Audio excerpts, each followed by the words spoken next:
कब से खड़े हैं झोली प्रसार, क्यों न सुने तू हमारी पुकार। एक लोटा जल सब समस्या का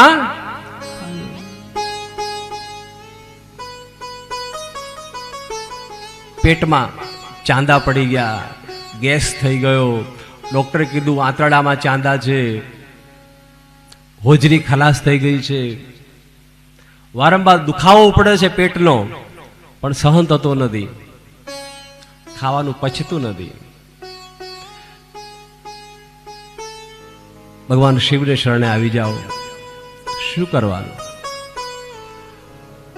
પેટના દર્દ થઈ જાય, અરે લીવર ખલાસ થઈ જાય કે આંતરડું ખલાસ થઈ જાય, ડોક્ટર એમ કહે કે આને આટલું ઓપરેશન કરવું પડશે, ગાંઠ થઈ ગઈ છે હોજરીમાં, આંતરડામાં ગાંઠ થઈ ગઈ. ઓપરેશન કરવાનો વારો આવી જાય ત્યારે મારા ભોળાનાથને યાદ કરજો. તમે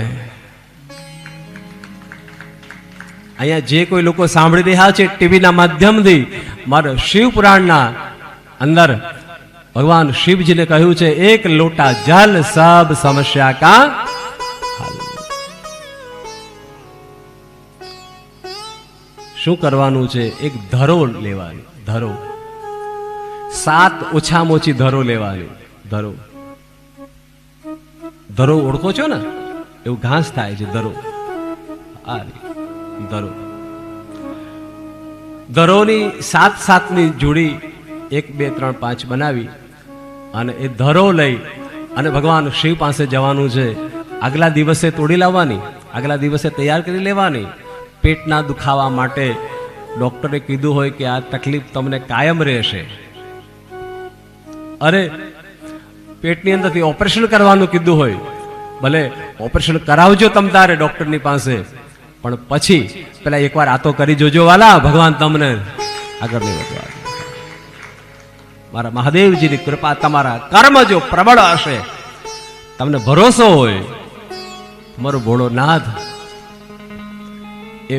એ જે 7 એના પર દોરો બાંધી અને જોડી છે એ પાણીમાં નાખીને, લોટામાં પાણીનો કળશ, તાંબાનો કળશ મોટા ભાગે લેવું અને લઈ અને પાણીયારા ઉપર મૂકી રાખો. એ કળશ ધરો નાખીને 45 મિનિટ સુધી ઓછામાં ઓછું મૂકી રાખો. અડધો કલાક 45 મિનિટ ચાલે.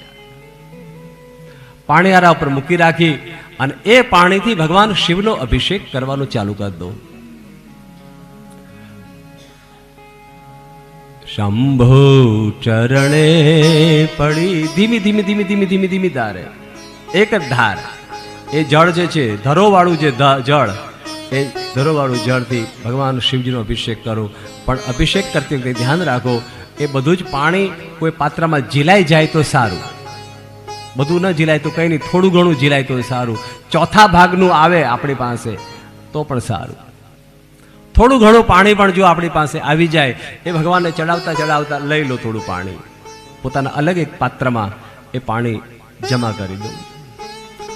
અને જેને પણ આ રોગ થયો છે, જેને પેટની અંદર જે કંઈ તકલીફ છે, એને એ પાણી લઈ અને પીવડાવી દો સાહેબ.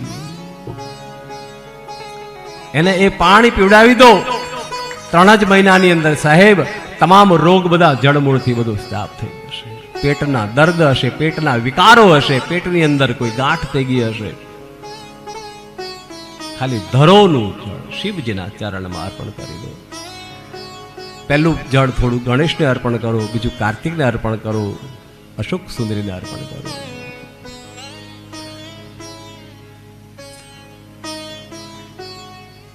ભગવાન શિવજીના ચરણમાં બેસી અને એ જળ જે ઝીલ્યું છે એ જળ નથી, એ અમૃત છે. ધરોવાળું જે જળ છે ભગવાને ચડાવેલું. તમારું ગોત્ર અને કુળદેવીને યાદ કરવાનું ભૂલતા નહીં. એ વખતે તમારા કુળદેવીને અને ગોત્ર યાદ કરી અને કહેજો કે હમણાં આ ડોક્ટરે કીધું છે કે આ મટશે નહીં, પણ પ્રભુ ભોળાનાથ તારે મટાડવાનું છે સાહેબ.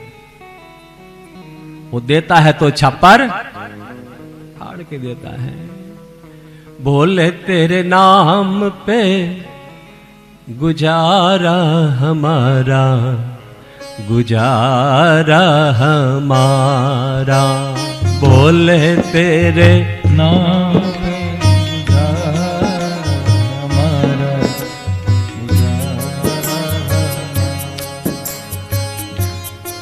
लो भोले बाबा ये अर्ज हमारी, ये अर्ज हमारी।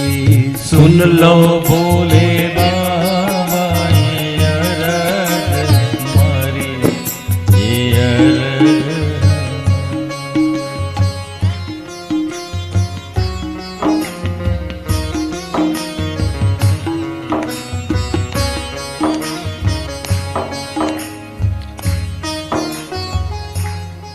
ભગવાન ભોળાનાથ ને એ જડાવેલું જળ છે, એનો સમય છે સવારે 10 થી 12।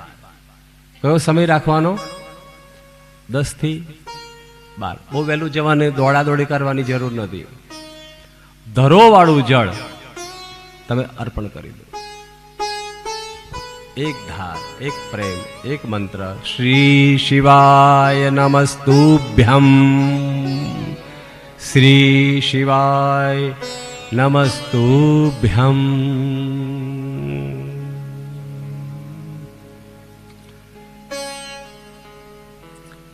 गमे तेवो काळनो काळ महाकाळ भगवान भोळोनाथ गमे तेवो रोग हशे ने धीमे धीमे जड़ मूळमांथी मटाड़ी देशे।